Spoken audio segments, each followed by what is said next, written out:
Good morning, students. Welcome in class 12th. I hope you all are fine. Students, in today's class, I will give you a brief introduction about the syllabus of physics of class 12th, and after that, I will give you a brief introduction of first unit. So, let's get started. Students, in totality, we have 9 units. Number 1 unit is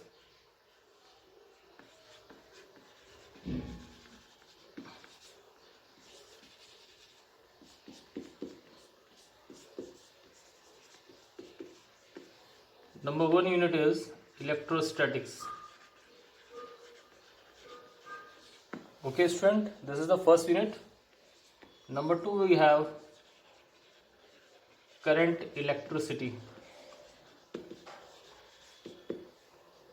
Number 3, we have magnetic effect of current and magnetism. Then 4th unit, we have electromagnetic induction and alternating current. Then 5th unit, we have electromagnetic waves. These are the first 5 units. Okay. After this, the next unit is the 6th unit is optics. It has basically 2 parts: ray optics and another is wave optics. Okay. In one section we will take light as a ray, and in another section we will take light as a wave. Okay. Then 7th unit is dual nature of radiation and matter. Then number 8th unit is atom and nuclei, and number 9th unit is electronic devices. These are the 9 units of your syllabus. Okay. So now I would like to give you a brief introduction of the first unit. Then in first unit, what we will going to learn about. See, the first unit is electrostatics.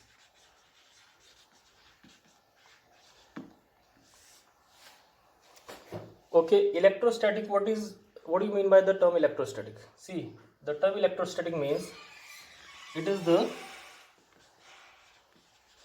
study of charges at rest.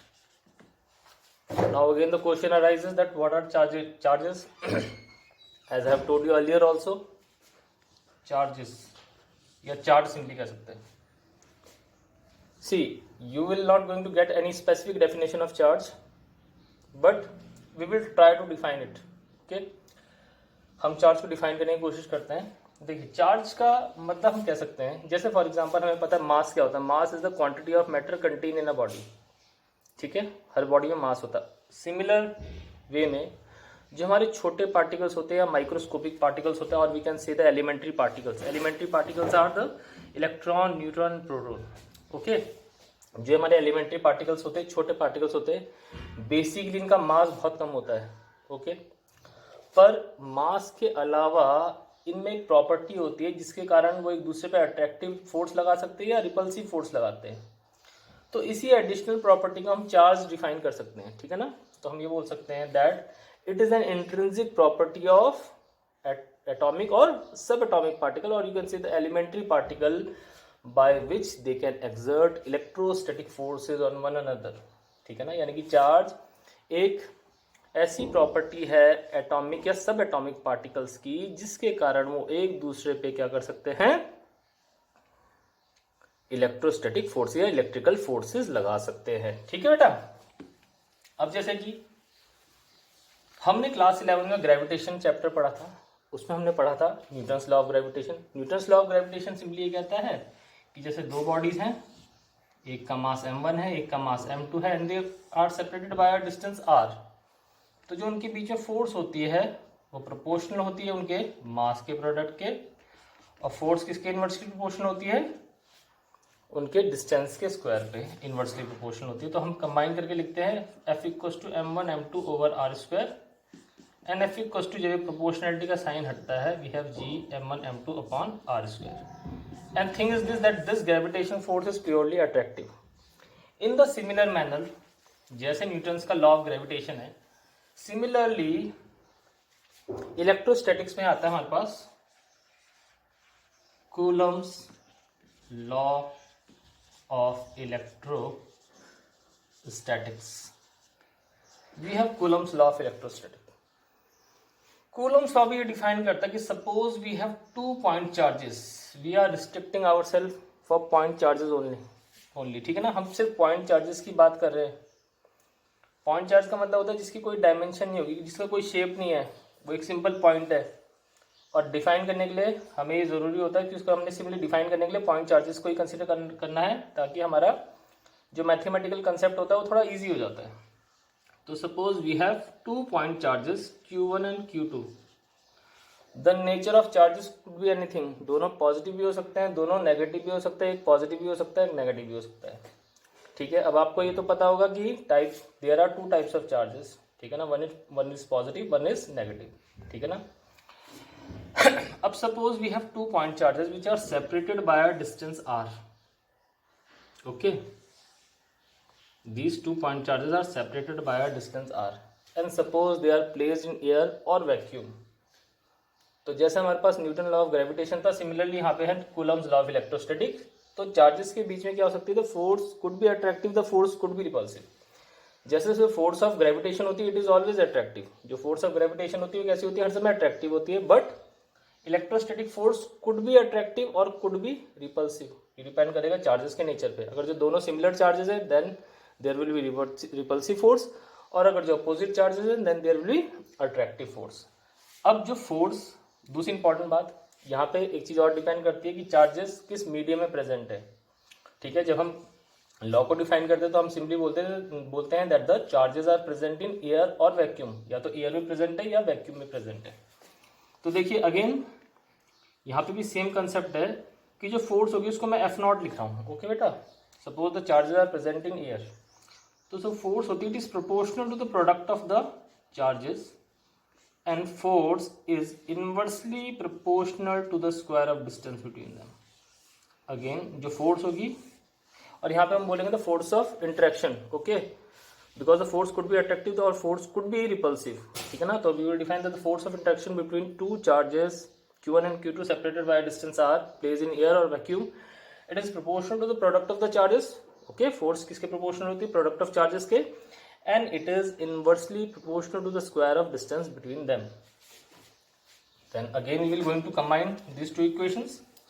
We will going to write that force F0 is proportional to Q1 Q2 over r square। Okay student, then we have equals to F0। जब ये proportionality का sign हटता है then we have a constant K Q1 Q2 over r square। Now question is बेटा, अब यहाँ पे जैसे कि क्लास 11 में तो हम पढ़ते थे जो ग्रेविटेशन कांस्टेंट जी आता था उसकी वैल्यू होती थी 6.67 इंटू 10 की पावर -11 होती थी उसकी न्यूमेरिकल वैल्यू। अब यहाँ पे हमारे पास आया है कांस्टेंट के। अब देखिए इस कांस्टेंट के की जो वैल्यू होती है वो होती है 1/4 pi epsilon naught. Okay, K is what, K equals to 1/4 pi epsilon naught, और ये जो पूरा फैक्टर होता है 1/4 पाई एप्सिलॉन नॉट, इसकी वैल्यू होती है 9 इंटू 10 की पावर 9, इसकी न्यूमेरिकल वैल्यू। अभी बताता हूँ सी यूनिट वगैरह कैसे निकालेंगे, but first of all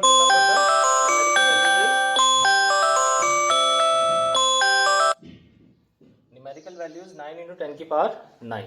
Okay. This is the numerical value of 1/4 pi epsilon naught. Now question arises that what is this epsilon naught? अब epsilon naught को हम क्या डिफाइन करते हैं? epsilon naught का मतलब होता है absolute electrical permittivity of free space. It is absolute electrical permittivity of free space. Again थोड़ी सी टर्म अजीब सी लग रही होगी. What is this absolute electrical permittivity? और ये जो फैक्टर होता है एप्सिलॉन नॉट, इसकी वैल्यू बच्चे होती है 8.85 इंटू 10 की पावर -12. अभी मैं सिर्फ न्यूमेरिकल वैल्यू बता रहा हूँ, इसकी यूनिट कैसे निकालता हूँ आगे बताता हूँ. अब देखिए बच्चों,